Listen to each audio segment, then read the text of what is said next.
Alright boys, I'm back once again with another video. As promised last week, here on Saturday instead of Sunday.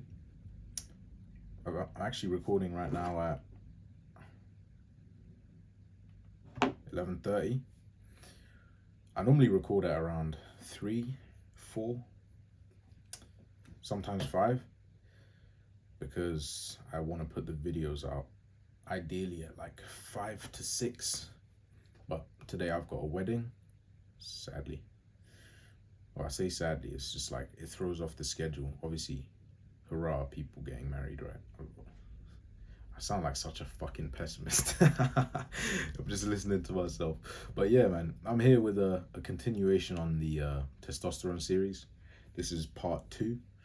So this will be why you need to increase your testosterone and the importance of just upping that test level. So without further ado, let's just get straight in this bitch. So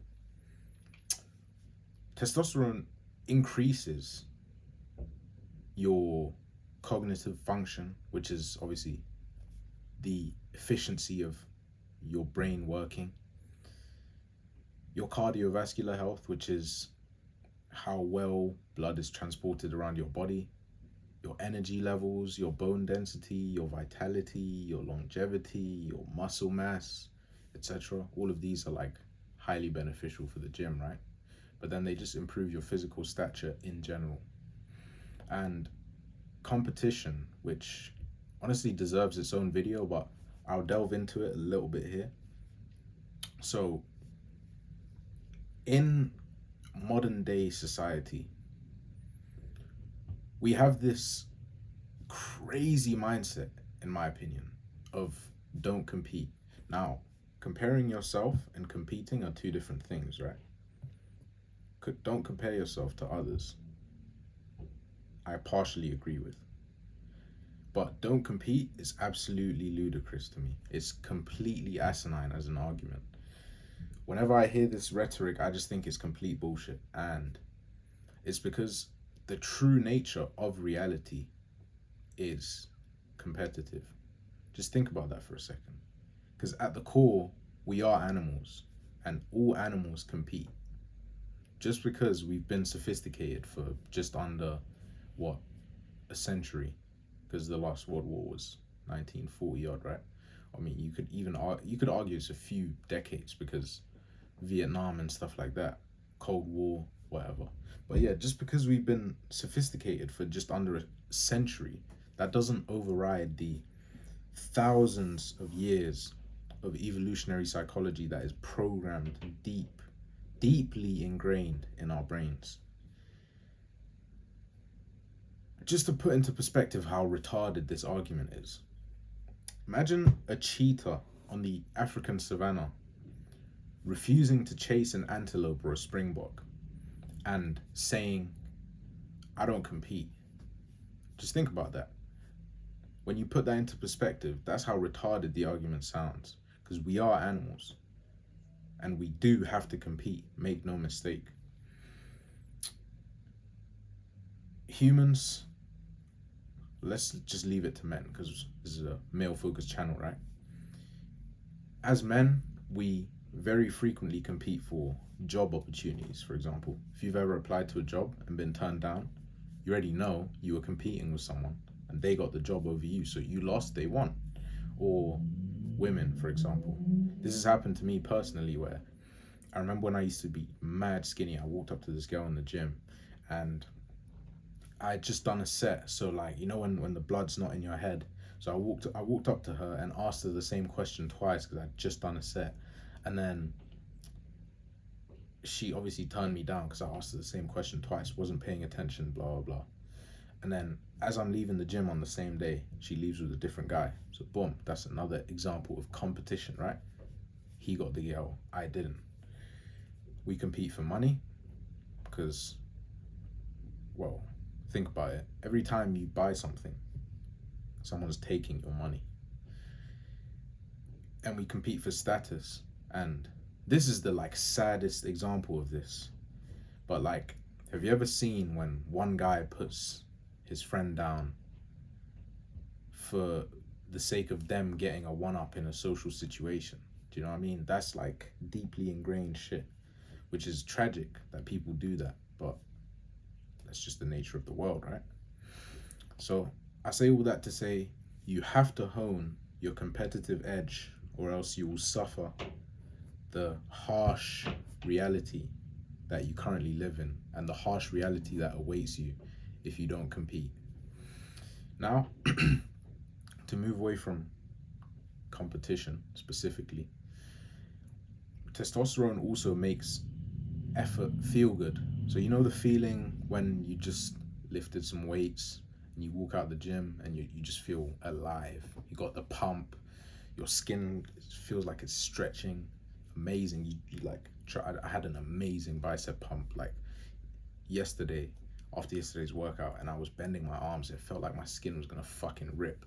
That feeling, that feeling of effort feeling good, that comes from testosterone.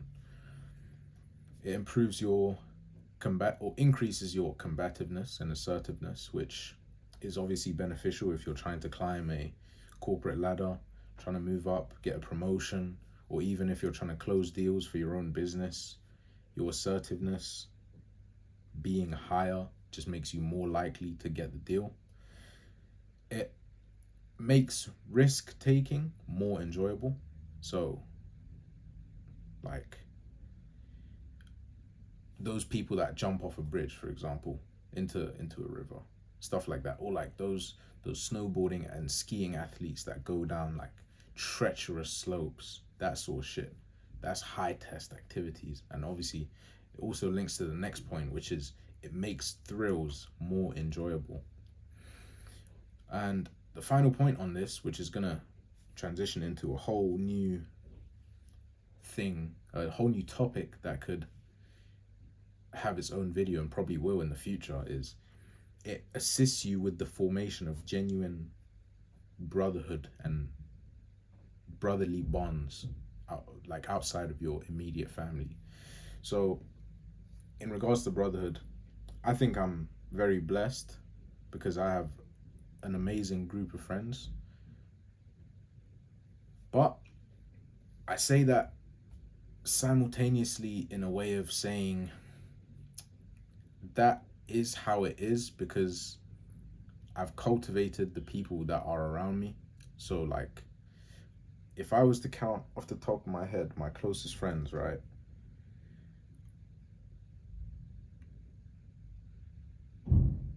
I've got like seven of my closest. I've got seven closest friends, and all of them are into physical training in some way. Apart from you, you fucking joke, man. You know who you are, you fucking lacquer. But yeah, all of us apart from one. So I'd say there's like 7 or 8 of us. All of us apart from one are regularly into physical training. So like, for example, I go to the gym like 6 days a week. One of my other friends goes 5 days a week. One of my other friends does American football, combat sport. One of us does combat sports, etc., etc., etc. So all of us are in the realm of physical training, and we have a very tight knit brotherhood that would seem weird to most people. Like we discuss existential topics. Like we're not just talking about playing games and oh yeah, G man, fuck this thing the other day. Obviously, we talk about that shit as well, right? That's locker room talk. That's just how the boys will speak. But we talk about like truly, mind enhancing topics. And then like me and my one of my closest friends, Lennox, I recently got onto learning Spanish, right? So we're like encouraging each other constantly to just be better. Like he's like, because he's been doing French longer than me. So he's like, get your XP up, you pussy, like that sort of shit. Like that's like true brotherly bonds right there. And we often tell each other, like all of our boys, like that we love each other, and that sounds ridiculous to most people, right? People will think, that's gay, blah blah blah, right? It's not, one, and we all understand fundamentally that the love you can get from a woman is completely different to the love that you get from your boys. And we never try and replace that love from a woman with the love from the boy. And I'm not putting it below because I think it's below. I think they're actually even, but you know what I mean. And most people will think that's weird, like telling your boys that you love them, especially people in the black community. I remember I was on a fucking shitty app called Yubo one time. It must have been like 2 years ago or something like that. And I was having a discussion with a group of black people. And shut up. I'd mentioned to them that I tell my brothers that I love them, and then they're like, "Oh, that's gay." I'm like, "Yeah, cool. You're closed minded," but that's an issue that goes on a lot in the black community. But yeah, anyway, these are the guys I spend the most time with, my boys. So of course they have to be excellent because excellence is something I'm actively pursuing. Do you understand? So there's no way people in my group can be subpar and be my immediate closest friends. It's just unacceptable. It's not possible. And in all honesty, I think if you have friends that are more liabilities than they are assets, you should cut them off. I'll be honest with you. Because if you're truly serious about progression in life, you can't have anyone holding you. You can't have crabs pulling you down into the bucket. Do you know what I mean? It's just useless. So, back segueing into testosterone and the brain, there are strong hints that testosterone determines your sexuality. So, obviously, this doesn't mean high test straight, low test gay, right? Because there's obviously loads of gay people that have high test and vice versa, straight people that are low test. Like, you know, them fuckers with sub 300T, like their fucking floppy willies and shit tapped. But yeah, it's proven to activate your sexuality as well. So the higher your test is, the higher your sex drive is. So for example, if any of you have ever gone on a period of abstinence from ejaculation, or some people call it semen retention, SR, or nofap, or just preserving my seed, and then mix that with like going to the gym actively, eating healthy, you'll realize that sleeping well, getting enough sunlight, that sort of stuff, you'll realize your sex drive just meow. And then if you take supplements like ashwagandha, Fidogia, vitamin D, I mean that's literally the exact 3 supplements I have back there on my windowsill. Your sex drive just rocket ships into the fucking stratosphere. Like, it's just crazy. That's because that's a direct result of having high test. Test also promotes competitive functions in the brain. So the thrill of competition, which is like, I mean, if I have to explain that, it's fucking ridiculous. The desire to win and the ability to combine with other males and work towards a common goal. So you can think of like the Vikings or any army from history, for example. The samurai, these actually no, samurais were more lone warriors. But if you think of like legions, the Roman legions, the Greek hoplites, however you want to say it, these people, obviously you can't measure their test, right? But you can imagine, well, they didn't have endocrine disruptors and GMO foods and shit, so they obviously had higher tests. But then the ability to work together. I mean, look at like football teams, American football teams, any sort of situation where men are working towards a common goal and competing with, like, directly, overtly competing with another group. Those people will always have higher testosterone than the majority of the population, from what I understand about tests. Now, I'm not an expert, but I've read a fair amount and researched a lot about tests. So,